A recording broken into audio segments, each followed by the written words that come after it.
샬롬.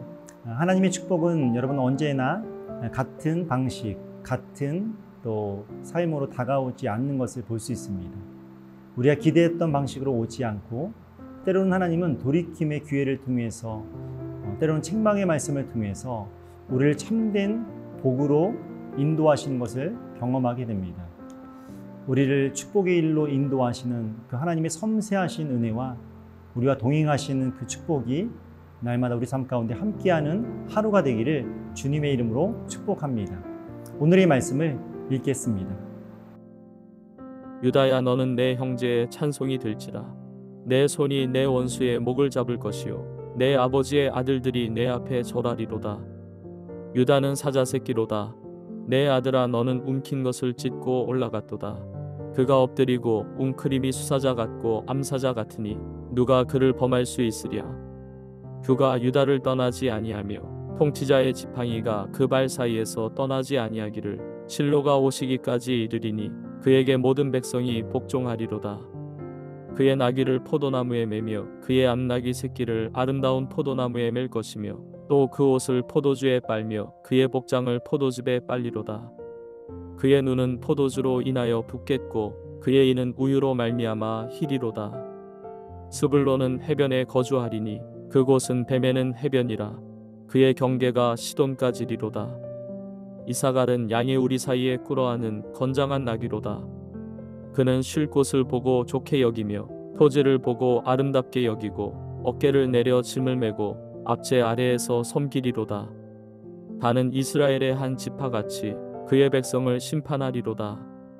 다는 길섭의 뱀이요 샛길의 독사로다. 말굽을 물어서 그 탄자를 뒤로 떨어지게 하리로다. 여호와여, 나는 주의 구원을 기다리나이다. 오늘 본문은 우리에게 중요한 교훈을 하고 있습니다. 야곱은 유다에게 형제 중에 찬송이 될 것이라고 말합니다. 유다가 또한 왕의 지팡이가 되고 또 그 지팡이가 유다를 떠나지 않을 것이라고 선언합니다. 이 복은 놀랍게도 다윗 왕을 통해서 그리고 메시아 되신 예수 그리스도의 그 계보를 통해서 응답되어지고 이어지는 것을 볼 수 있습니다. 우리 10절의 말씀을 읽겠습니다. 규가 유다를 떠나지 아니하며 통치자의 지팡이가 그 발 사이에서 떠나지 아니하기를 실로가 오시기까지 이르리니 그에게 모든 백성이 복종하리로다. 사랑하는 여러분, 하나님은 완전한 자가 아니라 회개하는 자를 통해서 일하시고 역사하십니다.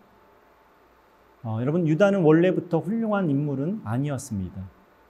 그는 요셉을 죽이자고 모함했던 인물 중에 한 사람이었고 또 며느리 다말과도 수치스러운 그 사건을 겪었던 사람입니다. 하지만 유다는 실수했지만 그 실수 위에 깊은 회개 속에서 자신의 삶을 돌이키면서 형제들을 위한 중보자가 되었던 것을 볼 수 있습니다. 여러분, 그렇습니다. 자신의 죄를 돌아보고 돌이키는 태도가 바로 하나님의 놀라운 축복과 하나님의 구원의 놀라운 은혜를 흘려보내는 여러분 은혜의 통로가 되는 줄로 믿습니다. 사랑하는 여러분, 우리 인생의 목표는 무엇입니까? 우리 인생의 목표는 실수하지 않는 것에 있지 않습니다. 실수하지만 다시 말씀 앞에 돌이킬 수 있는 용기와 믿음을 갖는 것이 여러분 그것이 진정한 하나님의 복의 시작인 줄로 믿습니다. 혹시 여러분 안에 나는 이제 끝났다, 나는 이제 더 이상 할 수 없어 라고 여겨지는 그런 장소에 서 있습니까? 여러분 그 자리에서 다시금 하나님의 말씀을 우리 마음속에 비추시기를 축복합니다. 그 말씀이 우리 삶에 비춰줄 때에 우리를 바라보시면서 실패보다 겸손을 보신 하나님을 경험할 것이고 실력보다 우리의 중심을 보신 하나님을 만남을 통해서 여러분 우리 인생을 새롭게 일으키시는 그 축복의 자리를 이끄시는 여러분 하나님을 만나게 될 줄로 믿습니다. 우리의 모든 삶을 통해서 때로는 하나님의 말씀의 책망을 통해서 여러분 그것을 거울 삼아 다시금 축복의 삶을 살아가기를 주님의 이름으로 축복합니다.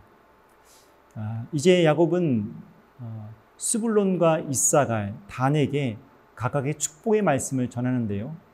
스불론은 해변과 무역의 복을 받는다고 이야기했고, 이사갈에게는 순종적인 나귀처럼 안정된 삶을 택하지만 결국 사람들의 부림을 받게 된다고 이야기합니다. 단에게는 이스라엘의 재판을 맡은 자이지만 동시에 뱀처럼 위험한 존재가 될 것이라고 그런 말했던 것을 볼 수 있습니다. 우리 18절의 말씀을 읽겠습니다. 여호와여, 나는 주의 구원을 기다리나이다. 사랑하는 여러분, 야곱은 자신의 세 아들들을 향해서 각기 다른 축복의 말씀과 다른 경계에 대해서 교훈하고 있습니다.